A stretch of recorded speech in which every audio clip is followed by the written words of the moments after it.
Assalamualaikum warahmatullahi wabarakatuh. Selamat pagi dan terima kasih kepada Bapak dan Ibu yang telah hadir dalam proses mediasi pada pagi hari ini. Saya di sini akan bertindak sebagai mediator yang bertugas untuk membantu para pihak mencari jalan keluar terbaik atas permasalahan yang sedang dihadapi.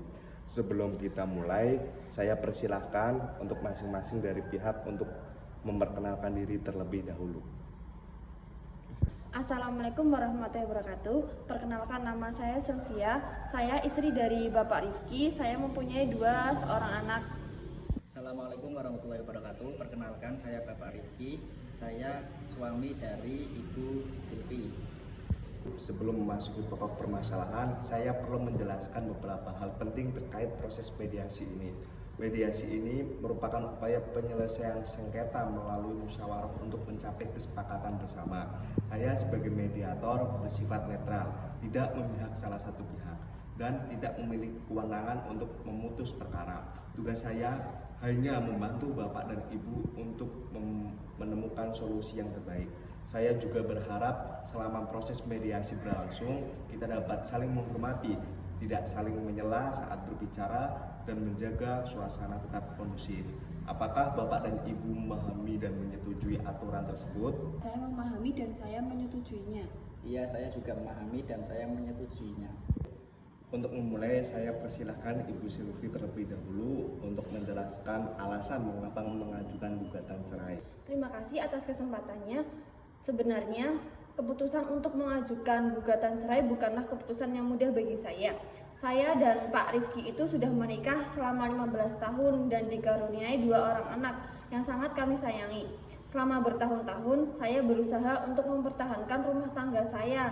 Namun dalam 2 tahun kemarin itu keadaan rumah itu berubah semakin buruk. Pak Rifki seringkali pulang larut malam tanpa alasan yang jelas. Saya mengetahui bahwa beliau itu sering pergi ke kafe, bahkan ke tempat-tempat karaoke. Selain itu, saya juga mengetahui bahwa beliau itu terlibat dalam permainan judi online. Awalnya saya itu mencoba menegur dengan baik dan sopan kepada suami saya. Saya mengingatkan sebagai istri agar beliau itu memperhatikan saya sebagai istri dan anak-anak saya. Namun setiap kali saya berbicara justru terjadi pertengkaran. Yang paling menyakitkan bagi saya adalah ketika pertengkaran itu berujung pada kekerasan di rumah tangga ini. Saya merasa takut, sedih, dan tidak dihargai lagi sebagai seorang istri. Saya juga khawatir terhadap kondisi psikologis anak-anak saya. Mereka itu sering melihat kami bertengkar dan suasana rumah itu menjadi sangat tidak nyaman dan tidak harmonis lagi. Selama ini saya itu hanya seorang ibu rumah tangga yang bergantungan kepada suami saya. Itu pada penghasilan suami saya gitu, saya itu hanya bergantungan pada suami saya. Saya bertahan karena memikirkan anak-anak saya, namun saya merasa kondisi ini tidak bisa untuk terus dilanjutkan. Terima kasih Ibu Silvi, saya memahami bahwa situasi tersebut sangat berat bagi Ibu. Sekarang saya persilahkan untuk Pak Rifki menyampaikan tanggapan atas apa yang telah disampaikan oleh Ibu Silvi. Baik Pak, pertama-tama saya ingin mengakui bahwa banyak hal yang disampaikan oleh Ibu Silvi memang benar. Beberapa tahun terakhir itu saya terlalu fokus pada pekerjaan dan pergaulan yang tidak baik. Saya sering pergi keluar rumah sampai larut malam dan memang pernah terlibat dalam judi online. Saya juga mengakui bahwa saya pernah meluapkan emosi kepada istri saya dengan cara yang tidak seharusnya. Saya menyesali tindakan tersebut. Saat ini saya sedang menghadapi masalah besar di tempat kerja. Koperasi yang saya pimpin sedang mengalami masalah keuangan dan saya mendapat tekanan yang sangat besar.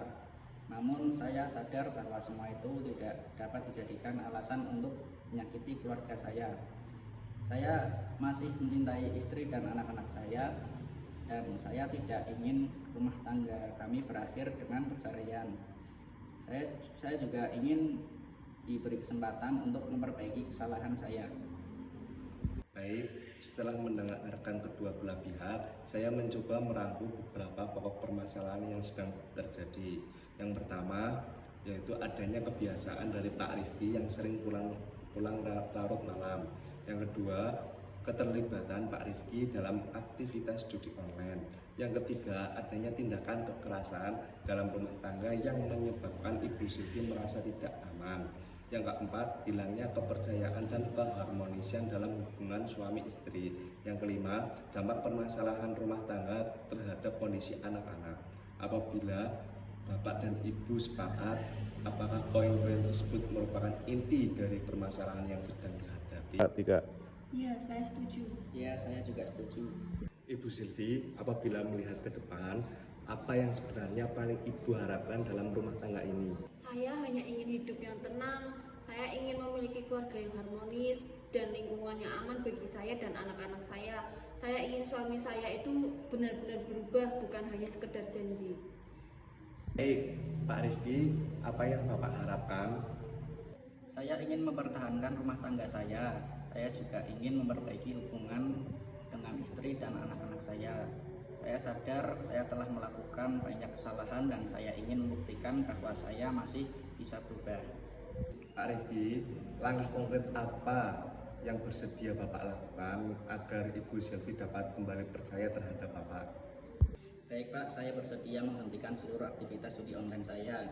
Saya juga bersedia tidak lagi pergi ke tempat karaoke atau tempat hiburan yang tidak ada hubungannya dengan pekerjaan. Saya juga lebih terbuka mengenai keuangan keluarga dan saya juga bersedia mengikuti konseling keluarga atau pembinaan keagamaan untuk memperbaiki diri saya. Apakah Bapak juga bersedia berkomitmen untuk tidak melakukan kekerasan dalam bentuk apapun terhadap Ibu Silvi? Ya, saya berjanji tidak akan mengulangi perbuatan tersebut. Ibu Silvi, setelah mendengar komitmen dari Bapak Rifki yang sudah disampaikan, bagaimana menurut pendapat Ibu? Sejujurnya, saya masih merasa kecewa dan sulit mempercayai beliau. Karena selama ini saya sudah berkali-kali mendengar janji-janji yang tidak ada buktinya sama sekali. Apakah Ibu masih membuka kemungkinan untuk memberikan kesempatan yang terakhir bagi Bapak Rifki? Saya bersedia memberikan kesempatan terakhir kalinya dengan syarat ada perubahan yang nyata. Baik, Pak Rifki, apakah Bapak siap menerima syarat yang disampaikan oleh Ibu Silvi?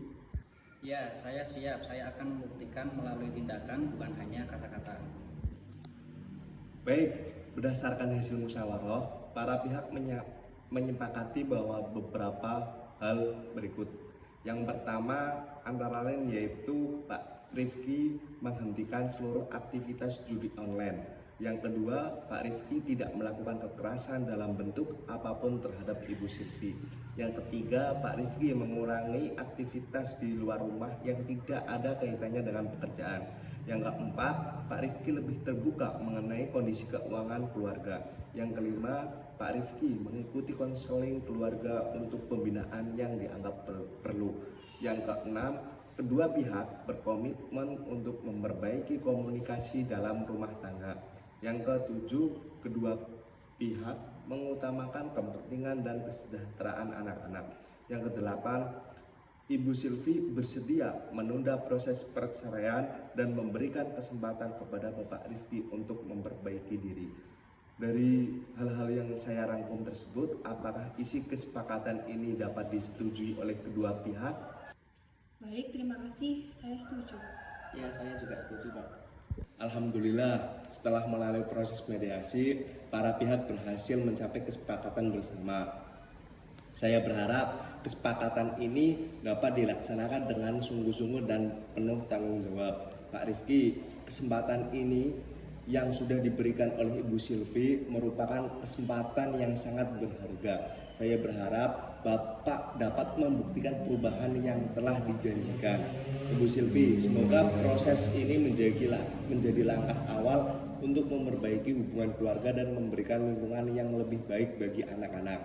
Sebelum saya tutup mediasi ini, saya ingin memastikan sekali lagi apakah kesepakatan ini dibuat secara sadar dan tanpa paksaan dari pihak manapun. Iya, tanpa paksaan, Pak.